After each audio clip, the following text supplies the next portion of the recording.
9वां अध्याय। राजा पृथ्वी बोले, हे श्रेष्ठ मुनि नारद जी, आपने कार्तिक मास के व्रत में जो तुलसी की जड़ में भगवान विष्णु का निवास बताकर उस स्थान की मिट्टी का पूजन करना बतलाया, अतः मैं श्री तुलसी जी के महात्म्य को सुनना चाहता हूँ। तुलसी जी ने कहा, और कैसे उत्पन्न हुए यह बताने की कृपा करें। नारद जी ने कहा, राजन, आप सावधान होकर तुलसी जी की महत्ता तथा उनके जन्म का प्राचीन इतिहास सुनिए। एक समय जब देवगुरु बृहस्पति और देवराज इंद्र कैलाश पर्वत पर शंकर जी का दर्शन करने गए तो भगवान शंकर ने अपने भक्त की परीक्षा ली। उन जटाधारी दिगंबर ने उनके मार्ग में अवरोध डाला।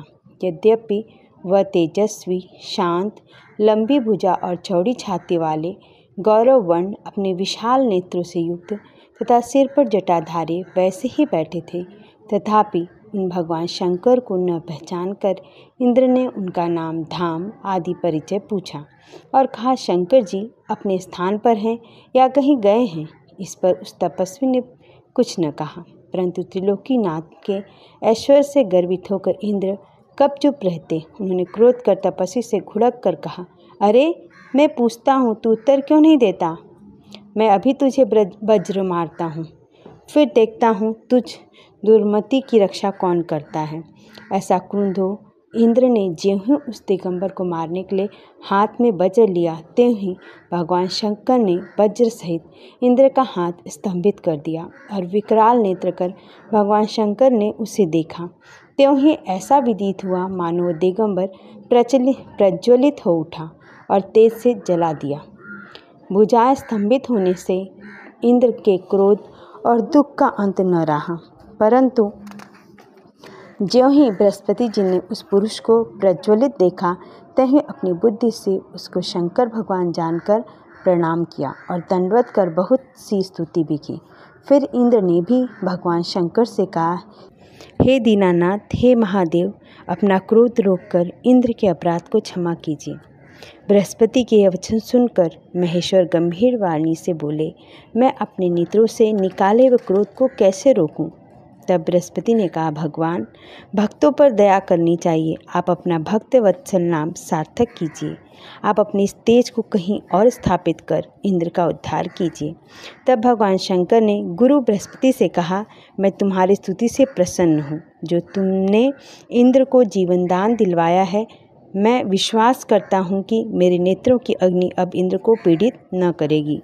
बृहस्पति से ऐसा कहकर भगवान शंकर ने अपने माथे से निकले हुए अग्निमय तेज को अपने हाथ में लेकर क्षीर सागर में डाल दिया। फिर लीलाधारी भगवान अंतर्ध्यान हो गए। इस प्रकार जिनको जानने की इच्छा थी उसे जानकर इंद्र और बृहस्पति अपने स्थान को चले गए। यहाँ पर 9वां अध्याय पूर्ण हुआ। ओम नमो भगवते वासुदेवाय। 10वां अध्याय। राजा पृथ्वी ने कहा, हे देवर्षि, आपको नमस्कार है। कृपा कर आप यह कहिए कि जिस समय भगवान शंकर ने अपने माथे का वह तेज क्षीर सागर में डाल दिया तो उस समय क्या हुआ? नारद जी ने कहा, हे राजन, जब भगवान शंकर ने अपना वह तेज क्षीर सागर में डाल दिया तो उस समय वह शीघ्र ही बालक होकर गंगा सागर के संगम पर बैठकर संसार को भय देने वाला रुदन करने लगा। उसके रुदन से समस्त संसार व्याकुल हो उठा। लोकपालों के मन में भी व्याकुलता हुई। चराचर चलायमान हो गया। शंकर सुवन के रुदन से ब्रह्मांड व्याकुल हो गए। समस्त देवता और ऋषि मुनि व्याकुल होकर लोक पितामह श्री ब्रह्मा जी की शरण में गए। सबने मिलकर श्री ब्रह्मा जी को प्रणाम किया और स्तुति की। फिर कहा कि हे पितामह, यह तो बड़ा भयंकर समय उपस्थित हुआ है। ये महायोगिन, इसका नाश कीजिए। तब देवताओं की ऐसी बातें सुनकर श्री ब्रह्मा जी सत्यलोक से उतरकर उस बालक को देखने के लिए समुद्र तट पर आए। समुद्र ने ब्रह्मा जी को आता देखकर प्रणाम किया और बालक को उठाकर अपनी गोद में दे दिया। तब विस्मित होकर श्री ब्रह्मा जी ने पूछा, हे सागर, तुम शीघ्र कहो कि यह बालक किसका है? समुद्र ने विनम्र शब्दों में कहा, हे प्रभु, यह तो मैं नहीं जानता, किंतु मुझे इतना अवश्य ज्ञात है कि यह गंगा सागर के संगम पर प्रकट हुआ है। अतः यह जगत गुरु, आप इस बालक का जात कर्म आदि संस्कार कीजिए, इसका जातक फल बताइए। नारद जी कहते हैं कि इधर तो सागर ब्रह्मा जी के गले में हाथ डालकर बार बार उनका आकर्षण कर रहा था। फिर तो उसने ब्रह्मा जी का गला इस जोर से पकड़ा कि उससे पीड़ित ब्रह्मा जी के नेत्र से आंसू टपकने लगे। किसी प्रकार से ब्रह्मा जी ने अपने दोनों हाथों का जोर लगाकर अपना गला छुड़ाया और सागर से कहा, हे सागर सुनो, मैं तुम्हारे पुत्र का जातक फल कहता हूँ। मेरे नेत्रों से जो जल निकला है इस कारण इसका नाम जलंधर होगा। यह उत्पन्न होने के साथ ही तरुण हो गया। इससे यह सब शास्त्रों का पारगामी, महापराक्रमी, महावीर, जवान, महायोद्धा और रण दुर्मद होगा। यह बालक सब दैत्यों का अधिपति और भगवान विष्णु को जीतने वाला होगा तथा यह कहीं भी न हारेगा। एक भगवान शंकर को छोड़कर यह सबसे अवध्य होगा। जहाँ से उत्पन्न हुआ है फिर वहीं जाएगा। इसकी स्त्री बड़ी पतिव्रता, सौभाग्यशालिनी, सर्वांग सुंदरी और परम मनोहर, मिष्टभाषिणी तथा शीलवान होगी। नारद जी कहते हैं, हे राजन, सागर से ऐसा कहकर वह ब्रह्मा जी ने शुक्राचार्य को बुलाकर अपने हाथों से बालक का राज्याभिषेक कराया और आप अंतर्ध्यान हो गए। फिर तो बालक को देखकर सागर बड़ा ही प्रसन्न हुआ और घर आ गया। कितने ही उपाय से उसका पालन कर उसको पुष्ट किया। फिर कालनेम नामक असुर को बुलाकर उसका वृंदा नाम की कन्या से सविधि विवाह करवा दिया। उस विवाह में बड़ा उत्सव हुआ। श्री शुक्राचार्य के प्रभाव से स्त्री सहित जलंधर दैत्यों पर राज्य करने लगा। इसी के साथ 10वां अध्याय पूर्ण हुआ। ओम नमो भगवते वासुदेवाय। 11वां अध्याय। एक समय जब समुद्र का पुत्र जलंधर अपनी स्त्री वृंदा के सहित असुरों से सम्मानित हो सभा में बैठा था, तभी गुरु शुक्राचार्य वहां पहुँचे, जिनके तेज से सब दिशाएं प्रकाशित हो गई। तब गुरु जी को आता देखकर असुरों सहित सागर पुत्र ने उठकर बड़े आदर से उन्हें प्रणाम किया। तेजस्वी गुरु जी ने सबको आशीर्वाद दिया। फिर उनको एक दिव्य आसन पर बिठाकर सब दैत्य भी यथास्थान पर बैठ गए और सागर पुत्र ने नम्रता से यह प्रश्न किया, हे गुरु जी, राहु का सिर किसने काटा था? आप हमें यह बतलाइए।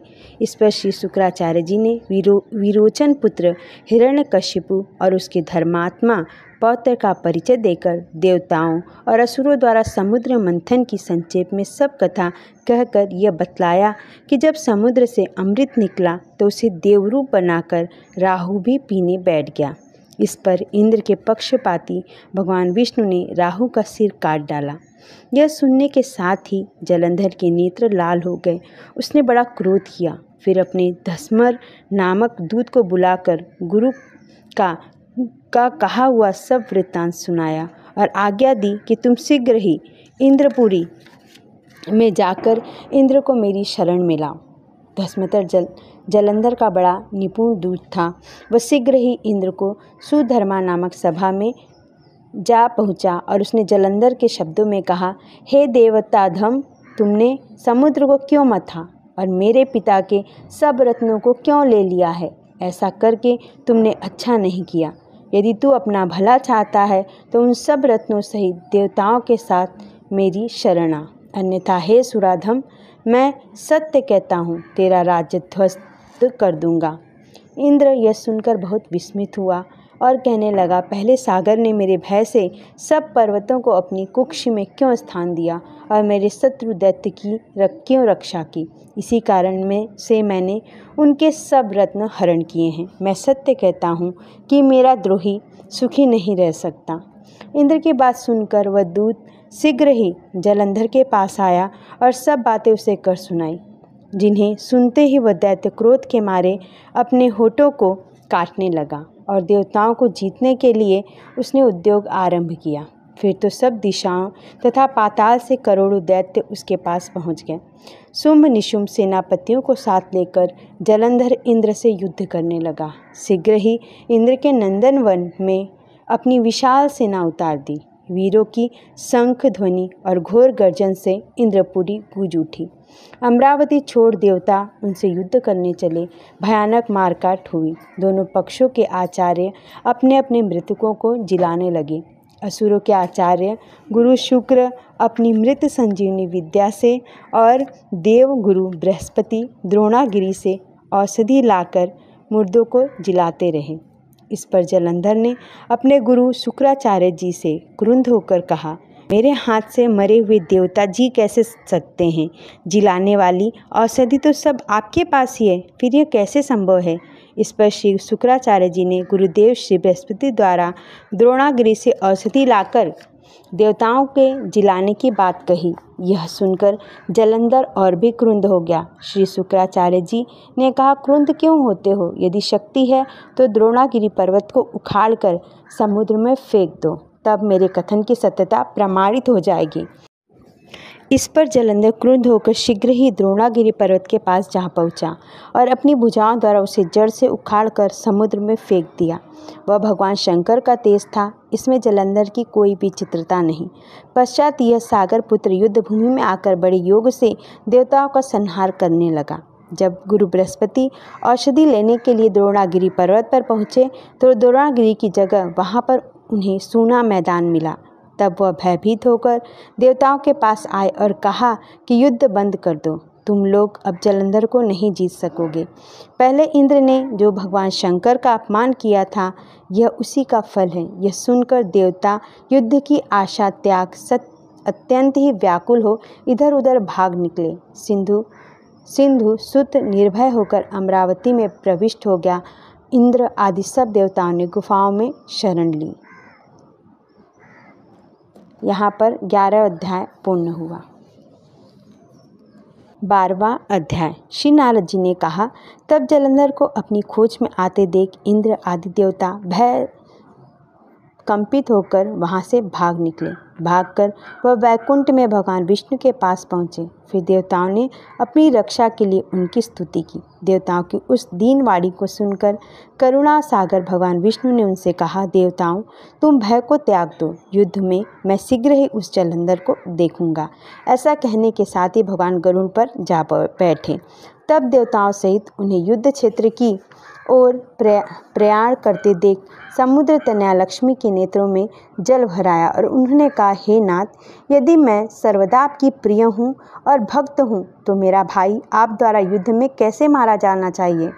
इस पर भगवान विष्णु ने कहा, यदि तुम्हारी ऐसी ही प्रीति है तो मैं उसे अपने हाथों से नहीं मारूंगा, परंतु युद्ध में तो जाऊंगा ही, क्योंकि देवताओं ने मेरी बड़ी स्तुति की है।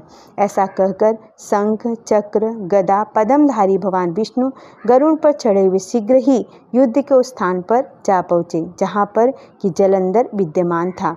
विष्णु के तेज से कंपित देवता सिंहनाद करने लगे। फिर तो अनुज गरुड़ के पंखों की प्रबल वायु से पीड़ित हो दैत्य इस प्रकार घूमने लगे जैसे आंधी से बादल आकाश में घूमते हैं। तब अपने वीर दैत्यों को पीड़ित होते देख जालंधर ने क्रुद्ध होकर भगवान विष्णु को अद्भुत वचन कर उन पर कठोर आक्रमण कर दिया। इसी के साथ 12वां अध्याय पूर्ण हुआ। 13वां अध्याय। दैत्यों की तीक्ष्ण प्रहारों से व्याकुल देवता इधर उधर भागने लगे। तब इंद्र आदि को इस प्रकार भयभीत देखकर गरुड़ पर चढ़े भगवान युद्ध में आगे बढ़े। उन्होंने अपना सारंग नामक धनुष उठाकर बड़े जोर से टंकार किया। त्रिलोक गूंज उठा। पल मात्र में ही भगवान विष्णु ने हजारों दैत्यों के सिर काट गिराए। यह देखकर जालंधर के क्रोध की सीमा न रही। फिर भी तो भगवान विष्णु और जालंधर का महान संग्राम हुआ। बाणों से आकाश भर गया। लोग आश्चर्य करने लगे। भगवान विष्णु ने अपने बाणों के वेग से उस दैत्य की ध्वजा क्षेत्र और धनुष बाण काट डाले तथा एक बार से उसकी छाती में प्रहार किया। इससे व्यथित हो उसने अपनी प्रचंड गदा उठा गरुड़ के मस्तक पर दे मारी। गरुड़ पृथ्वी पर गिर पड़ा। साथ ही क्रोध से उस दैत्य ने अपने होंठ काटे और भगवान विष्णु की छाती में भी तीक्ष्ण बाण मारा। इस उत्तर में भगवान विष्णु ने उसकी गदा काट दी और अपने सारंग धनुष पर बाण चढ़ाकर उसका भेदन किया। जालंधर भी उन पर अपने पैने बाण बरसाने लगा। उस समय जालंधर ने भगवान को कई पैने बाण मारकर वैष्णव धनुष को काट दिया। धनुष कट जाने पर भगवान ने गदा ग्रहण कर ली और शीघ्र ही जालंधर को खींच कर मारी, परंतु उस अग्निवत अमोघ गदा की मार से भी वह चलायमान न हुआ और मंदोमंद हाथी के समान उसे यानी गदा की मार को फूल की माला ही जाना। साथ ही उस युद्ध दुर्मद ने अत्यंत क्रोधित होकर अग्निमुख त्रिशूल उठाकर भगवान विष्णु पर छोड़ दिया। भगवान ने शिव जी के चरणों को स्मरण कर नंदक नामक त्रिशूल से उसके त्रिशूल को छेद दिया। जलंधर ने झपट कर भगवान की छाती में एक मुष्टि मार करके उत्तर में भगवान विष्णु ने भी उसकी छाती पर अपनी मुष्टि का प्रहार किया। फिर दोनों घुटने टेक कर बाहों और मुष्टकों से बाह्य युद्ध करने लगे। कितनी ही देर तक भगवान उसके साथ युद्ध करते रहे। जब कुछ श्रमित हो गए तब सर्वश्रेष्ठ मायावी से भगवान उस दैत्य से मेघवाणी में बोले, हे रण दुर्मुद दैत्य श्रेष्ठ धन्य है जो इस महायुद्ध में इतने बड़े बड़े आयुधों से भी भयभीत न हुआ। तेरे इस युद्ध से मैं बड़ा खुश हूँ। तू जो चाहे वर मांग, मैं अदेय वस्तु भी आज तुझे दे दूंगा। मायावी भगवान विष्णु की ऐसी वाणी सुनकर जलंधर ने कहा, हे भावुक, यदि आप मुझ पर खुश हैं तो यह वर दीजिए कि आप मेरी बहन के साथ तथा अपने सारे कुटुंबों सहित मेरे घर पर निवास करें। नारद जी कहते हैं, उसके ऐसे वचन सुनकर भगवान को खेद तो हुआ, किंतु उसी क्षण उन देवेश ने तथास्तु कह दिया। अब भगवान विष्णु सब देवताओं के साथ जलंधरपुर में जाकर निवास करने लगे। जलंधर अपनी बहन लक्ष्मी और देवताओं सहित भगवान को वहां पाकर बड़ा प्रसन्न हुआ। फिर तो देवताओं के पास जो रत्न आदि थे उनके स्थानों पर दैत्यों को स्थापित करके जलंधर पृथ्वी पर आया। निशुम्भ को पाताल में स्थापित कर दिया और देव दानव यक्ष गंधर्व सर्प राक्षस मनुष्य आदि सबको अपना वशवती बनाकर त्रिशूल पर शासन करने लगा। उसने धर्मानुसार सुपुत्रों के समान प्रजा का पालन किया। उसके धर्मराज में सभी सुखी थे। इसी के साथ 13वां अध्याय पूर्ण हुआ। 14वां अध्याय। हे राजन, इस प्रकार उसको धर्मपूर्वक राज्य करते देखकर देवता क्षुब्ध हो गए। उन्होंने देवादिदेव भगवान शंकर का मन में स्मरण करना प्रारंभ कर दिया। कितने ही प्रकार से स्तुति की, तब भक्तों की कामना पूरी करने वाले शंकर जी ने नारद जी को बुलाकर देव कार्य करने की इच्छा से उनको देव पूजी भेजा।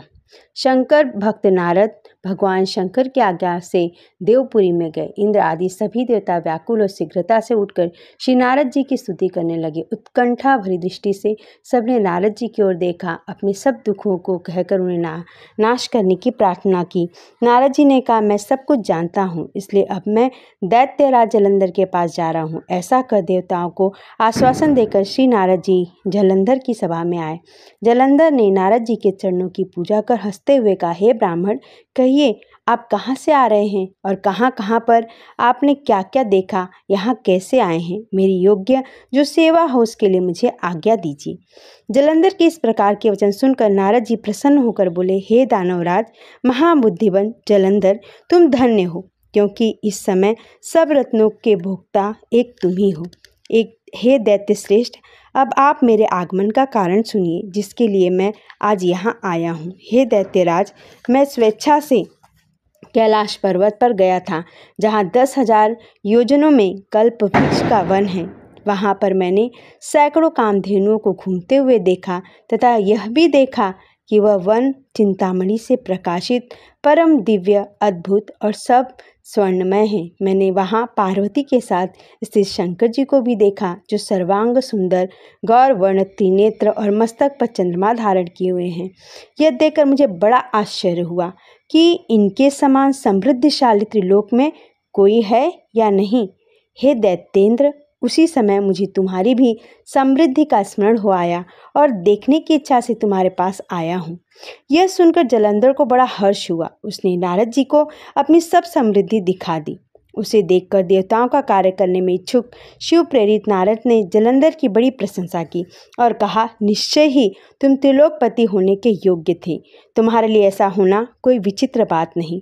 मैं देखता हूँ और तुम्हारे पास सब कुछ है, किसी बात की कमी नहीं है। ऐरावत उच्चैश्रवा घोड़ा कल्प वृक्ष और कुबेर की निधि तुम्हारे पास है। मणियों और रत्नों के ढेर भी तुम्हारे पास लगे हुए हैं। ब्रह्मा जी का हंस युक्त विमान भी तुम्हारे पास है और द्युतलोक वाताल और पृथ्वी पर जितने भी रत्न आदि हैं वह सब तुम्हारे ही तो हैं। मैं तुम्हारे इस प्रकार के रत्न ऐश्वर्य को देखकर बड़ा प्रसन्न हूँ, परंतु तुम्हारे पास कोई स्त्री रत्न नहीं है, इसलिए तुम्हारा यह सब कुछ फीका है। तुम कोई स्त्री रत्न ग्रहण करो। नारद जी के इस प्रकार के वचन सुनकर दैत्य काम से व्याकुल हो गया। उसने नारद जी को प्रणाम करके पूछा कि ऐसी स्त्री कहाँ मिलेगी जो सब रत्नों में श्रेष्ठ हो? यदि ऐसा रत्न कहीं मिले तो मैं अवश्य लाऊंगा। देवर्षि नारद बोले, ऐसा रत्न तो कैलाश पर्वत पर योगी शंकर के पास ही है। उनकी सर्वांग सुंदर पत्नी देवी पार्वती बहुत ही मनोहर है। उनके समान सुंदर मैंने आज तक नहीं देखी। शंकर जी से बढ़कर समृद्धिवान दूसरा कोई नहीं है। उसके इस रत्न की महिमा तीनों लोकों में कहीं पर भी नहीं की जा सकती। तभी तो परम विरक्त आत्माराम शंकर भी उसके वश में हो गए हैं। देवर्षि नारद इस दैत्य से ऐसा कहकर अन्य कार्य करने की इच्छा से आकाश मार्ग से चले गए। यहाँ पर 14वां अध्याय पूर्ण हुआ। 15वां अध्याय। राजा पृथु ने नारद जी से पूछा, हे नारद जी, तब दैत्यराज ने क्या किया, वह सब मुझे विस्तार से सुनाइए। नारद जी ने बताया कि उनके चले जाने पर जलंधर ने अपने राहु नामक दूत को बुलाकर कैलाश पर जाने की आज्ञा दी और कहा कि वहाँ पर एक जटाधारी शंभु नामक योगी रहता है। उससे मेरा ऐश्वर्य कहकर उसकी सर्वांग सुंदरी भामिनी को मेरे लिए मांग लाओ। यह सुनकर वह दूत शिव जी के स्थान पर पहुंचा, परंतु नंदी ने उसे सभा के भीतर ही जाने नहीं दिया, किंतु वह अपनी उग्रता से शिव की सभा में चला गया और शंकर के आगे बैठकर उनकी आज्ञा ले सब संदेश कह सुनाया। फिर तो राहु नामक दूत के ऐसा कहते ही भगवान शूलपाणी के आगे पृथ्वी फोड़कर एक शब्द वाला पुरुष प्रकट हो गया, जिसका सिंह के समान मुख था और जो कि मानो दूसरा नरसिंह ही हो। वह दौड़कर राहु को खाने चला तो राहु बड़े जोर से भागा, परंतु उस पुरुष ने राहु को पकड़ लिया। फिर उसने शिव जी की शरण ले अपनी रक्षा मांगी। शिव जी ने उस पुरुष से राहु को छोड़ देने को कहा। उसने कहा, मुझे बड़े जोर की भूख लगी है, मैं क्या खाऊं? तब महेश्वरी ने कहा, यदि तुम्हें भूख लगी है तो शीघ्र ही अपने हाथ पैरों का मांस भक्षण कर ले। शिव जी की आज्ञा से वो पुरुष अपने हाथ और पैर का मांस भक्षण कर गया। वह केवल उसका सिर मात्र शेष रह गया। तब उसका ऐसा कृत्य देख शिव जी ने प्रसन्न होकर उसे अपना आज्ञाकारी मानकर अपना परम प्रियगण बना लिया और कहा कि मेरी पूजा की तरह अब तेरी भी सदैव पूजा होती रहेगी, और जो तेरी पूजा नहीं करेंगे वो मेरे प्रिय नहीं होंगे। शिव जी से ऐसा वर पाकर वह पुरुष वहीं को बड़ी प्रसन्नता हुई। उस दिन से वह शिव जी का द्वारा स्वीकृत मुख नामक गण हो वह स्थिर रहने लगा। इसी के साथ 15वां अध्याय पूर्ण हुआ। ओम नमो भगवते वासुदेवाय। 16वां अध्याय। राजा पृथु ने कहा, हे नारद जी, यह तो आपने महाप्रभु शंकर की बड़ी अद्भुत कथा सुनाई है, अतः कृपा करके आप ये भी बतलाइए कि उस समय राहु उस पुरुष से छूटकर कहाँ गया। नारद जी ने कहा, उससे छूटने पर वह परबर नाम से विख्यात हो गया। मानो नया जन्म पाकर उसने अपने आप को धन्य माना तथा वह धीरे धीरे जलंधर के पास गया। वहाँ उसने शंकर जी की चेष्टा कही। उसे सुनकर दैत्यराज को बड़ा क्रोध आया और उसने सब दैत्यों को सेना सजाने की आज्ञा दी। काल नेमी और शुंभ निशुंभ आदि सभी महाबली दैत्य तैयार होने लगे। एक से एक महाबली दैत्य करोड़ों की संख्या में निकलकर युद्ध के लिए तैयार हो गए। महाप्रतापी सिंधुपुत्र शिव जी से युद्ध के लिए निकला। उसके आगे महर्षि शुक्राचार्य और छिन्न सिर राहु हुआ। फिर तो उसे उसी समय जलंधर का मुकुट खिसक कर धरती पर गिर पड़ा। आकाश में मेघ छा गया और बड़े अपशगुन हुए। उधर इंद्र आदि सब देवताओं ने एकत्र हो कैलाश पर जाकर शिव जी से सब वृत्तांत कहा और यह भी कहा कि आपने जलंधर से युद्ध करने के लिए जो भगवान विष्णु को भेजा था वह उसके वशवर्ती हो गए हैं तथा लक्ष्मी सहित जलंधर के अधीन होकर उसके घर में निवास करते हैं। अब देवताओं को भी उसके यहाँ निवास करना पड़ रहा है। अब वह सागर पुत्र आपसे युद्ध करने को आ रहा था, आप उसे मारकर हमारी रक्षा करें। देवताओं से यह बात सब सुनकर शंकर जी भगवान विष्णु से पूछा, हे ऋषिकेश, युद्ध में आपने जलंधर का संहार क्यों नहीं किया और वैकुंठ को छोड़ आप उसके घर कैसे चले गए? तब भगवान विष्णु ने हाथ जोड़कर शिव जी से कहा, उसे आपका अंशी या लक्ष्मी जी का भाई होने के कारण नहीं मारा। वह बड़ा ही वीर है, वह देवताओं से अजेय है। मैं सत्य कहता हूँ कि उसे कोई भी नहीं मार सकता। इस पर लक्ष्मी जी ने मुग्ध होकर मैंने स्वयं उसके घर में रहने का वर दे दिया है, इसीलिए मैं उसके घर में रहता हूँ। हे सूर्यवर्ण विष्णु, आप यह क्या कहते हैं? उस दैत्य जलंधर को मैं अवश्य मारूंगा, इसमें कुछ भी संदेह नहीं। अब आप सब देवता जलंधर को मेरे द्वारा ही मरा जान अपने स्थान को जाइए। जब शंकर जी ने ऐसा कहा तो सब देवता संदेह रहित होकर अपने स्थान को चले गए। ठीक उसी समय महापराक्रमी जलंधर अपनी विशाल सेना के साथ कैलाश पर्वत को घेर के सिंहनाद करने लगा। दैत्यों के साथ नाद और कोलाहल से शिवजी क्रुद्ध हो नंदी आदि गणों को उसके साथ युद्ध करने की आज्ञा दे दी। कैलाश पर्वत के पास भीषण युद्ध होने लगा। दैत्यों ने अनेक प्रकार के अस्त्र शस्त्र वर्षाने शुरू किए। भेरी, मृदंग, शंख और तीर तथा हाथी घोड़ों और रथों के शब्द से धरती कांपने लगी। युद्ध में कटकर मरे हुए हाथी, घोड़े और पैदलों का पहाड़ सा लग गया, जिससे कि युद्ध भूमि और भी आगमय हो गई। दैत्यों के आचार्य श्री शुक्राचार्य अपनी मृत संजीवनी विद्या से सब दैत्यों को जिलाने लगे। यह देखकर शिव जी के गण व्याकुल हो गए और उनके पास जाकर सारा वृत्तांत सुनाते हुए उसे सुनकर भगवान रुद्र के क्रोध की सीमा न रही। वह अपने भयंकर रूप से दिशाओं को प्रज्वलित करने लगे। फिर तो उस समय उनके मुख से एक बड़ी भयंकर कन्या उत्पन्न हुई, जिसकी दोनों जंघाएं ताल वृक्ष के समान थी। वह युद्ध भूमि में जाकर सब असुरों का चर्वण करने लगी। युद्ध भूमि में इस तरह विचरते हुए वह शुक्राचार्य जी के पास पहुंची और शीघ्र ही उन्हें अपने उदर में गुप्त कर लिया।